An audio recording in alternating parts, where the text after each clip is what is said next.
일상의 활동과 걷기 운동에는 어느 정도 에너지가 소모될까?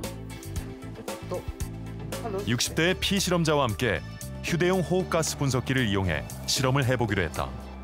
휴대용 호흡가스 분석기의 원리는 무엇일까? 인체에서 산소를 얼마만큼 섭취하는가를 측정을 하는 것인데요. 이 산소 측정량이 곧 근육에서 얼마만큼 일을 하고 있는지를 평가하는 것이고요. 이것을 토대로 해서 간접적으로 저희가 에너지 소비량을 추정하는 방식입니다. 먼저 앉은 자세로 이루어지는 일상 동작의 에너지 소비량을 측정하고, 그다음 선 자세로 이루어지는 일상 동작, 그리고 온몸을 사용하는 일상 동작, 마지막으로 스트레칭의 에너지 소비량을 측정했다.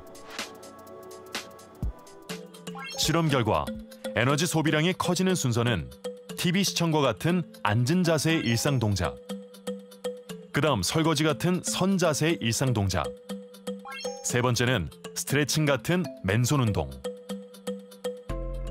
마지막 걸레질같이 온몸을 쓰는 일상 동작 순으로 나타났다. 걸레질은 에너지 소비량이 가장 큰 일상 활동인 것이다. 그다음 야외에서 걷기 운동별 에너지 소비량을 측정해 다른 일상 활동과 비교해 보기로 했다. 보통 걷기와 보폭 10cm 넓혀 걷기. 측정 결과 보통 걷기는 스트레칭과 비슷한 에너지 소비량을 나타냈고, 보폭 10cm 넓혀 걷기는 걸레질과 비슷한 에너지 소비량을 나타냈다. 보통 저희가 이런 속도로 걸을 경우에는 최소한 30분 이상, 1시간까지도 지속 가능한 반면에 걸레질 같은 경우에 이 정도로 하시면 10분 이상 하시기가 힘들 것 같기 때문에 운동 측면에서는 걷기가 훨씬 더 유익할 것으로 생각됩니다. 최근 학계에서는 강도별 신체 활동을 세 종류로 구분하고 있는데, 보폭 10cm 넓혀 걷기 운동은 고령층에게 유익한 중강도 활동군에 속하는 것으로 확인됐다. 현실적인 상황을 고려한다면 고강도 운동을 짧게 하는 값이나 중강도 활동을 조금 길게 하는 거나 결과치는 같거든요. 걷기 중에서는 조금 에너지 소비량이 있고 그런 근육을 사용하는 파워워킹 또는 10cm 보폭 넓히는 거, 그것이 권장되는 것입니다. 인체 에너지 소비는 두 가지 대사를 통해 이루어진다. 음식물의 영양분은 소화기관에서 분해, 혈액으로 흡수되고 다시 세포로 전달된다. 세포 내 미토콘드리아는 영양분을 흡수해 에너지원 ATP를 발생시키는데, 이 ATP가 비로소 세포의 에너지원으로 활용된다. 인체는 가만히 있어도 이런 세포 대사를 통해 열량을 소모하는데, 이를 기초대사량이라고 한다. 근육, 간, 뇌에서 5분의 3, 심장과 소화기관에서 5분의 1, 나머지 장기에서 5분의 1의 열량이 소모된다. 인체가 활동을 시작하면 더 많은 열량이 소모되는데, 이를 활동대사량이라고 한다. 활동 강도가 높아질수록 또 근육량이 많을수록 활동대사량도 많아진다. 근육이 많은 사람이 기초대사량이 더 높아요. 그러니까 체지방이 많은 사람은 체지방이 많은 것도 속상한데 체지방이 많기 때문에 기초대사량도 낮습니다. 근육량을 늘리는 것이 이런 건강 체중을 유지하는 것과 만성질환을 예방하는 핵심으로 떠오르고 있습니다. 건강을 위해 우리는 어떻게 먹고 어떻게 걷기 운동을 하면 좋을까? 비만과 성인병으로 고민인 3명의 지원자와 함께 5주간 보폭 10cm 넓혀 걷기 운동을 실천해 보기로 했다. 먼저 비만의 종합 척도인 내장 지방 상태를 볼 수 있는 복부 CT 촬영을 했다. 다음 각 신체 부위별 근육과 지방 비율을 확인할 수 있는 홀바디 덱사 검사도 실시했다.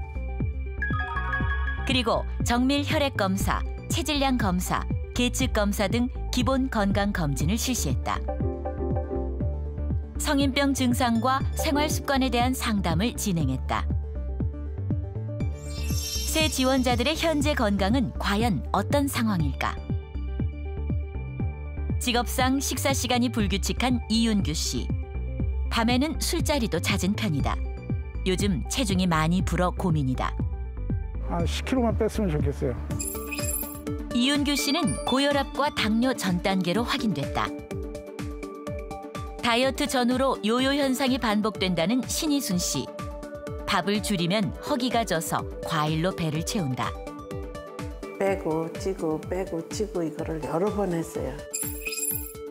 신희순 씨는 고지혈증이 있고 복부 비만이 심한 것으로 나타났다. 빵이나 국수 같은 간식을 좋아하는 김영희 씨. 뭐든 급하게 먹는 습관이 있다. 전부 살찌는 것만 그렇게 좋아하는 거야, 막. 김영희 씨는 당뇨와 고혈압이 확인됐다. 본인의 체격이라든가 체중, 비만도 또 관절이나 이런 몸의 상태, 그다음에 본인이 갖고 있는 어떤 질병, 뭐 대사질환, 당뇨병이나 질환에 따라서 그 식사 조절과 운동의 부분에 있어서 또 자기에 맞는 그런 방법으로 단계적으로 적용을 해나가는 게 필요하겠습니다. 너무 대폭 운동량을 늘리거나 절식의 그런 크기를 너무 갑자기 절식을 과도하게 하는 것보다는 조금씩 본인이 적응해 나갈 수 있도록 식단을 바꾸고 운동을 늘려나가는 게 좋겠습니다. 먼저 3일간의 식단 일기를 바탕으로 지원자들의 평소 영양 섭취 상태와 식습관을 분석했다. 그리고 환경과 생활 습관, 현재 건강 상태를 고려해서 가능한 방향으로 식단의 개선 방향을 정했다. 인스턴트 음식 섭취와 음주가 잦은 이윤규 씨. 앞으로는 삶은 육류 위주로 섭취하고 채소 섭취량을 늘릴 것을 권고받았다. 짜게 먹고 채소와 단백질 섭취가 부족한 신희순 씨. 나트륨과 당질 섭취를 줄이고 채소 섭취와 단백질 식품 섭취를 늘릴 것을 권고받았다. 습관적으로 간식을 먹고 탄수화물 섭취가 과하게 많은 김영희 씨. 규칙적으로 식사하고 면 대신 밥, 그리고 단백질 식품 섭취를 늘리도록 권고받았다.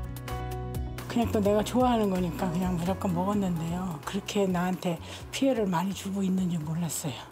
진짜. 충격이었죠. 그러니까 더 각오가 생겼죠. 체지방을 좀 더 줄여야 되겠다.